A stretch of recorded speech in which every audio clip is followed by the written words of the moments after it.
dusk is beginning to fall. And so down here on the ground we've set up our moth box. Now, I built this a couple of years ago and put it out occasionally, and you can already see with this special light that's got a lot of ultraviolet in it, there are insects already beginning to flit about in the lights.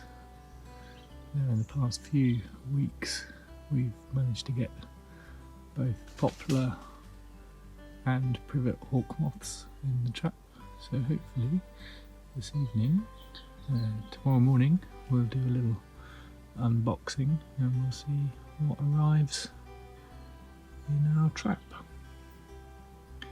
The insects are attracted to the light and they hit this plastic screen, and then they fall down this hole, and inside there is layers of egg boxes inverted, and that just allows the moths to find some rest after they get stuck in the trap. It allows us to see which species are in the area and how they change over the year. So all that's left is to get a good night's sleep and see what happens in the morning. So here we are, it's morning, just before school is starting at 7:30, and we're going to take a look and see what has arrived in our box. Now, what's interesting is, although it's a trap and things drop into it, is that usually there's quite a few interesting things even just lying on the surface. So it is a very small trap. I'll try and put some IDs on at the end. There he is. And we've also got a rather large green, beautiful moth just down here. And this is just the outside of the box, so we haven't opened it yet. We've got another one with his little spiky nose there. And you just look around the far side. You have to also be careful on the grass because things settle in the grass, which I'll show you in a moment. There's more of just this one type who seem to like the outside of the box. You might consider why. There's one very small one just on the perspex there. Now we have to be careful in the grass because if I just come over here, in fact there are lots. So here is one just sitting in the grass,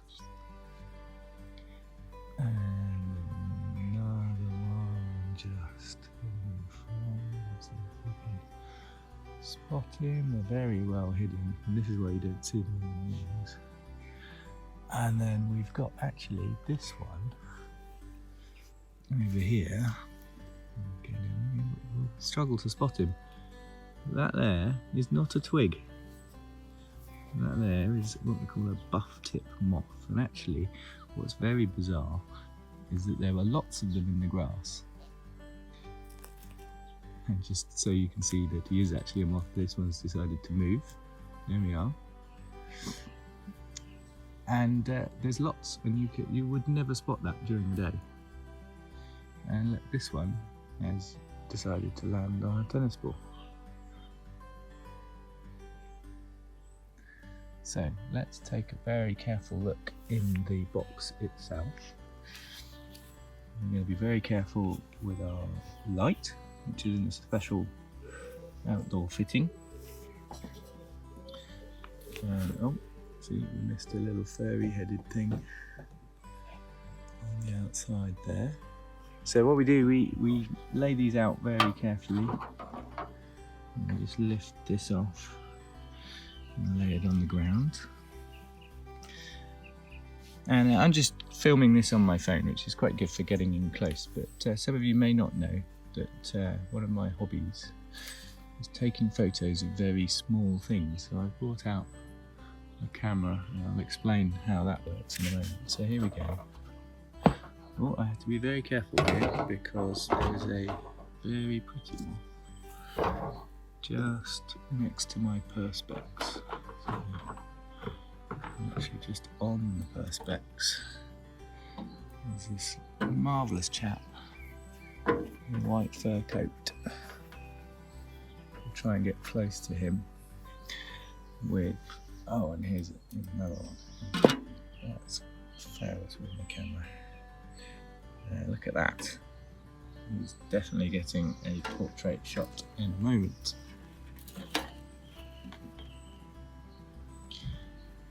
So we have these chaps who don't quite make it into the trap, but they sit on the funnel having a rest. We get other insects as well. Here's a mosquito that didn't quite last the night. Just there. In fact, quite a few mosquitoes. Probably found the heat of the light too much for them. Now I can see inside the funnel there are more moths, and actually it's a very busy time of year. Some are flying away as we speak. You have to be careful because some are very small, like this chap. Just for comparison, here is my finger, and there we are. Now, I want to take this whole lid off. Now, of course, there will be things lurking under the lid as well. So there we are. There is one of those buff tips inside. Now we got these little spotty chaps. They're white and spotty. We don't just get moths. We get beetles as well. There we are.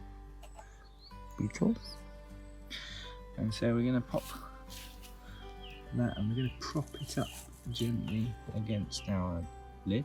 Now if any moths decide to fly away, they're still quite active because it's cool today. There's an earwig just going down there. Now we place these egg boxes so that they can sort of crawl down as they would do in the trees and things into shelter. Now I can see some wings and things, and I can see a very exciting thing just under here. You can't really see anything there. There is a wing. It's a bit hard to locate for you. It's just down here. As I lift this out, we're going to try and be very careful that it doesn't fly away straight away. So this is a bit like taking things very carefully. Now there's not many moths on the top here, flap, flap, flap, but if we look under here, this is very exciting. We have here a poplar hawk moth. Look at that. That is a grand old moth. What a fabulous thing to find in the box. Now we've had a couple of these in the traps we've done this summer. And last week we've got a privet hawk moth, which is one of our biggest moths in the UK. But this is also among those massive moths. I'm going to put him down carefully, and what we'll try to do is get a shot with the bigger camera.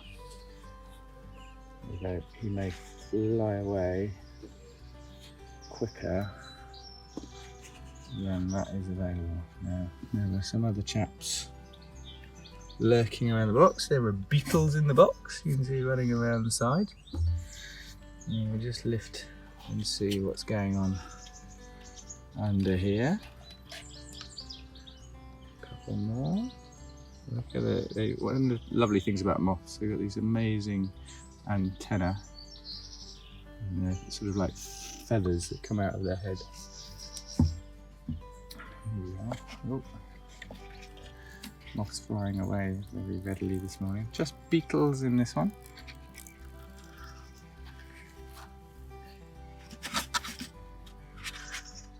And tiny beetles again. Now one thing you might not know, so things you see in ponds also fly. So that one just there, that beetle is a diving beetle. You can see his paddle-like back legs. And we also get, if you're a avid pond dipper, we also occasionally get water boatmen. There is one just down here, just there. It's a water boatman, so he looks a little bit stuck in a box, but they fly from pond to pond, and that's how insects populate ponds. And so, well, that's a lovely one in there, and more. Now, there's another buff tip, and another beetle. There we are. So let me show you our big camera and we'll get something a bit more close in. So this is just a normal SLR camera. It's a digital SLR. And on the front is a 50mm lens. Now it doesn't matter which lens I put on here. For those that know a bit, this one's what we call a fast lens, got a nice big aperture. But that's not actually what I'm going for here. The tube behind it is actually not a lens, it's just a tube. What that does, that takes the lens away from the camera, and what it does, it magnifies. So actually, if I take this off, then it will allow me to take really close photos. So we're going to try and get one here of our popular hawk moth. So I'm just going to put this camera down, and we'll see if we can get that going. Okay, so the lens is on, and I have to work in manual focus with this. But look how close I can get. Well, this is just handheld, so it's a bit shaky. And this moth's actually so big, I don't actually need my close-up setup. But you can see his lovely big antenna on the front, which he uses to detect other moths. Now down here under my perspex on the lid is this fabulous chap. Who's just underneath the perspex at the moment, so I'm going to try and carefully lift the box. I've got two white moths here. There we are.